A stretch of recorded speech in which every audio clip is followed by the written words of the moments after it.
장마가 눈앞에 앞두고 있어서요. 저희가 전문가와 잠깐 전화 연결을 통해서 관련한 소식 들어보도록 하겠습니다.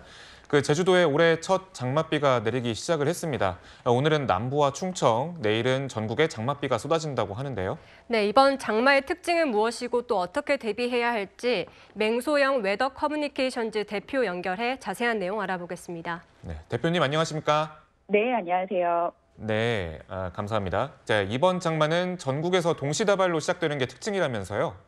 과거 30년간 1991년부터 2020년 평균적인 장마 시작일을 살펴보면 제주도는 6월 19일, 남부지방은 6월 23일, 중부지방은 6월 25일에 장마가 시작이 됩니다. 즉 제주와 남부, 중부가 한 2, 3일 간격을 두고 장마가 시작이 되는 거죠.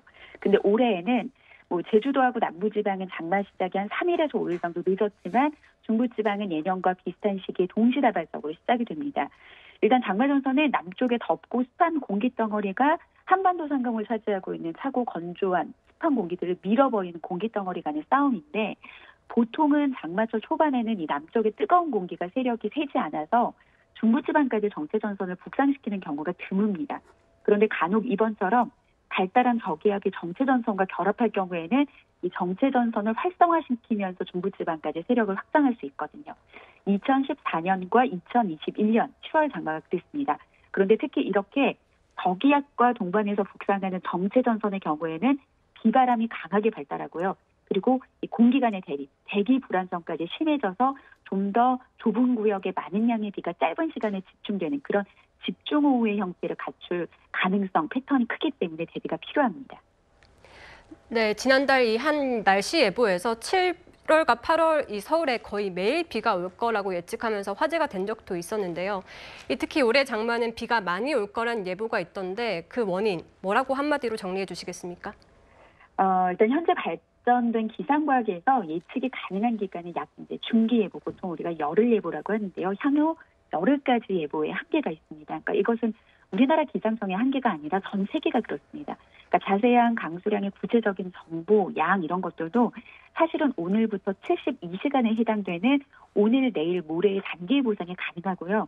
그 이후의 기상 상황과 강수의 유무는 평년에 비해서 많다, 적다, 확률 예보만 가능한 게 사실 현대 기상과학의 한계입니다.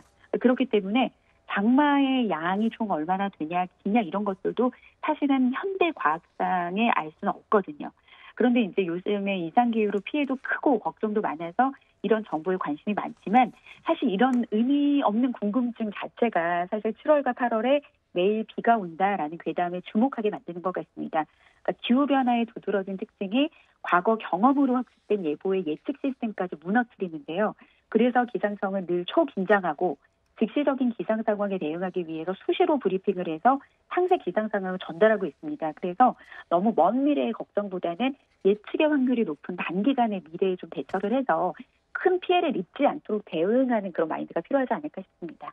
네, 지금 말씀을 들어보니까 상당히 좀 걱정이 좀 되는데요. 지금 어떻게 좀 대책을 마련할지 상당히 고심 중일 텐데 이번에 기상청에서 집중호우 피해를 줄이기 위해서 이제 20분 전에 폭우 내리기 20분 전에 재난 문자를 보낸다고 하는데 이 재난 문자를 받으면 좀 어떻게 대처를 해야 될까요?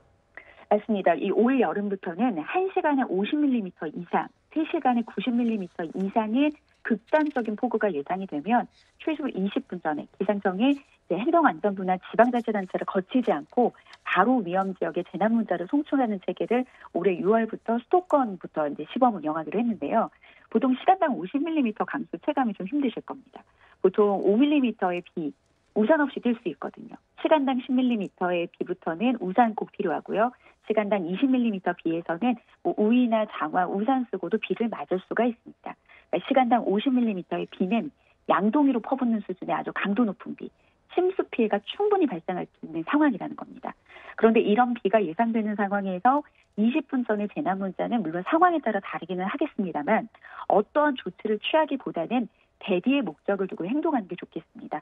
농가에서는 물고를 트거나 주변에 막힌 배수구를 뚫기 위해 나가신다면 갑자기 불어나는 호우에 더 큰 변을 당할 수가 있습니다. 그래서 저지대나 침수 위험 구역에 계신 분들은 안전한 곳으로 이동하는 게 좋고요. 그리고 주변에 그런 위험에 처한 상황들이 계실 것 같다라고 하면 함께 이동하거나 상황을 알려주시고요. 그리고 이 재난 문자를 받기 이전에도 아마도 기상청에서 앞서 말씀드린 대로 3일간의 단기 예보상에서는 이런 기상 상황을 정확하게 예측할 수 있거든요. 그렇기 때문에 미리미리 기상 정보를 참고하면서 즉시적인 재난 문자에는 대처를 하는 그런 행동이 좀 필요해 보입니다. 네, 알겠습니다. 여기까지 좀 말씀 듣겠습니다. 지금까지 맹소영 웨더 커뮤니케이션즈 대표 연결해서 이번 장마 특징과 올여름 날씨 전망 알아봤습니다. 감사합니다. 네, 고맙습니다. 네.